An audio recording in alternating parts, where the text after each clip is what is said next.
When the foundation starts asking questions, Muhammad, so near the revelation, so far from the Saviour. Have you ever noticed how some questions are never answered directly? Not because nobody knows the answer, because the answer threatens something larger. People often imagine faith collapses when doctrine is challenged. History suggests something different. Faith usually begins to struggle when the person carrying the doctrine becomes difficult to defend. A system can survive intellectual pressure. A system can survive historical pressure. A system can survive external criticism.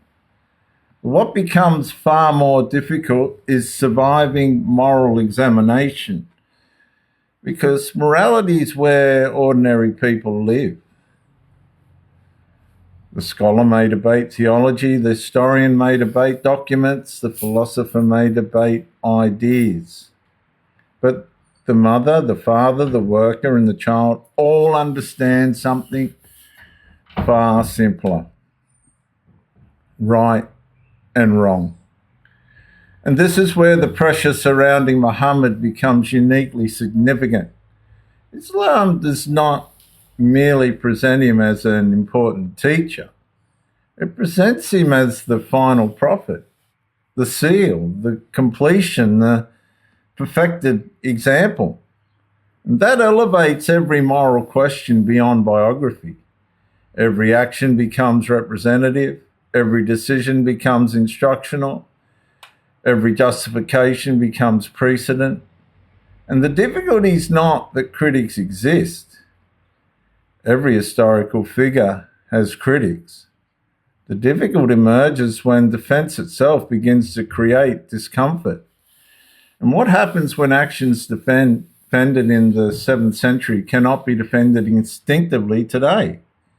What happens when explanations become increasingly dependent upon historical context while the prophetic claim remains universal? What happens when behaviour requiring extensive qualification is simultaneously presented as the highest moral example ever given to humanity? Well, the pressure starts accumulating, not because people are hostile, but because conscience refuses to disappear. Deep inside every civilization exists an awareness that moral truth should move upward, not downward. Greater light should produce greater righteousness, and greater revelation should produce greater purity. Greater proximity to God should produce greater morale and moral clarity. Yet when difficult questions arise concerning child marriage, slavery, concubinage, warfare, and concentrated authority, the discussion often shifts away from whether these things are good and toward why they should be understood differently. And that shift itself becomes part of the question, because if the highest example requires continuous explanation, defense, qualification, and historical exemption, people naturally begin wondering whether the example is as universal as claimed. And the issue is no longer the individual controversy. The issue becomes a cumulative weight. One question may be ignored, 2 questions may be dismissed, 10 questions begin forming a pattern. And patterns are harder to silence than incidents. Eventually the investigation reaches a crossroads.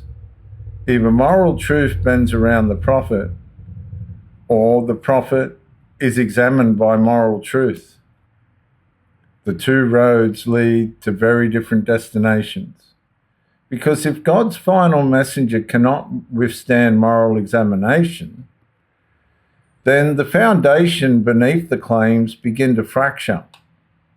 And once the foundation begins to fracture, the structure stands upon its starts asking questions of its own. Once the foundation begins to fracture, the structure standing upon it starts asking questions of its own. And that's exactly what a lot of Muslims are doing now.